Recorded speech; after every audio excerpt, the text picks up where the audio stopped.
Welcome to the History Center of Olmsted County's recreation of the presidential election of 1872. Our nation was still recovering from the Civil War and its after effects. Through this program, you can listen to 4 speeches related to the campaign by clicking on the appropriate pictures. In addition to candidates Horace Greeley and Ulysses S. Grant, you can view the campaign speech of Victoria Woodhull, who ran for president, although women did not have the right to vote in 1872. The 4th speaker is Susan B. Anthony. She speaks in favor of women's suffrage, the women's right to vote. Links to the campaign platforms of other candidates are also available. A little bit of background on the election of 1872. President Ulysses S. Grant was renominated for office by the Republican Party in 1872. This happened despite a split within the Republican Party. Grant was one of the radical Republicans. The radical Republicans were well aware of how Southerners were treating the minorities and felt that punishment was still deserved. The liberal Republicans, however, were ready to forgive the South and have the nation reunited. Grant's chief opponent was Horace Greeley, who was nominated by the Liberal Republican National Convention and endorsed by the Democrats. The unpopularity of Grant's administration was shown by the large number of nominations of alternative candidates in the spring of 1872. One by one, the other political parties either dissolved or merged into the existing parties, leaving the Democrats and the Prohibition Party.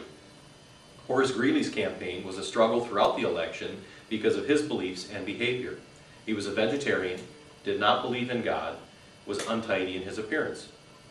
Grant had his campaign financed by a prominent banker, and his administration was criticized for its corruption, including credit mobilier scandal, where politicians, including Grant's vice president from his initial term, Schuyler Colfax, and his replacement nominee, Henry Wilson, received stocks for selling their votes. However, this did not seem to have much of an effect on the election. On November 29, 1872, after the popular vote, but before the members of the Electoral College could cast their votes, Horace Greeley passed away. As a result, the electors previously committed to Greeley spread their votes to the other 4 candidates, and Grant easily won. After you listen to the campaign speeches, you can vote for either Grant, Greeley, Woodhull, or one of the other candidates by clicking on the ballot. This election ends on October 10th, and the results will be posted on October 13th. Thank you for participating. It is certain that throughout the course of my life, as far as I have been connected with public affairs, I have struggled with the capacity as God has given me. First, for impartial and universal liberty. Secondly, for the unity and greatness of our common country. Thirdly, and by no means last, when the former end was attained, and for an early and hearty reconciliation and peace among our countrymen. For these great ends I have struggled, and I hope this issue is not doubtful.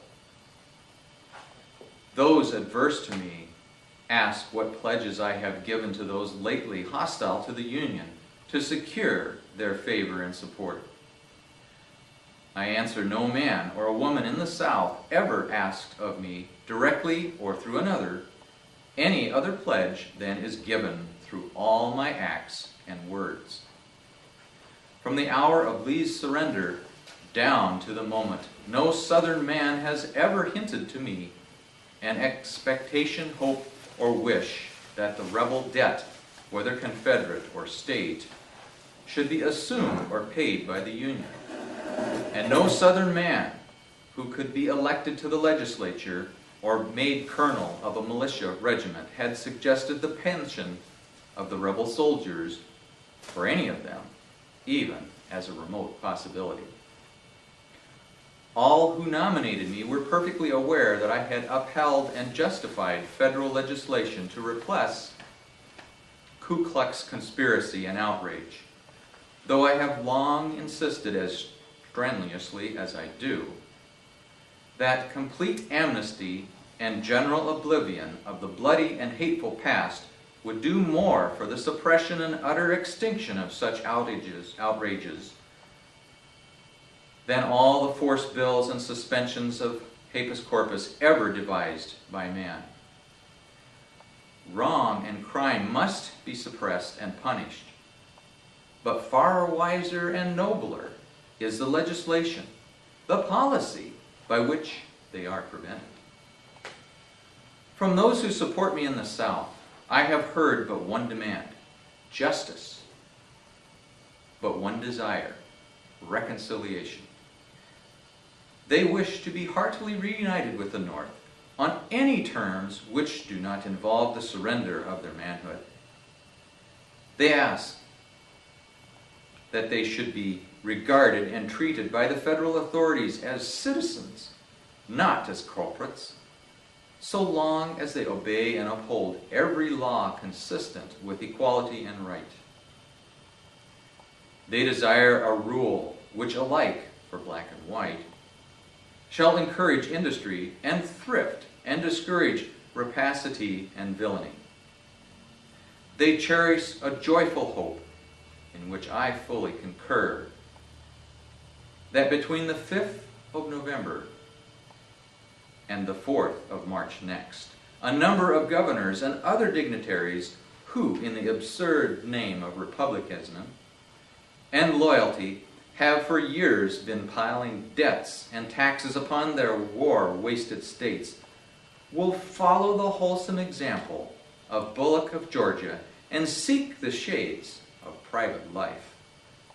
The darker and deeper those shades, the better for themselves and for mankind. And the hope that my election may hasten the much-desired hegira of thieving carpetbaggers and reconciled to the necessity of supporting me many who would otherwise have hesitated and probably refused. Fellow citizens, the deposed and partially exiled Tammany Ring has stolen about $30 million from the city of New York. That was a most gigantic robbery and hurled its contrivers and abettors from power and splendor to impotency and infamy. But the thieving carpetbaggers have stolen at least 3 times that amount, stolen it from the impoverished and needy, and they still flaunt their prosperous villainy in the highest places in the land and are addressed as honorable and excellency.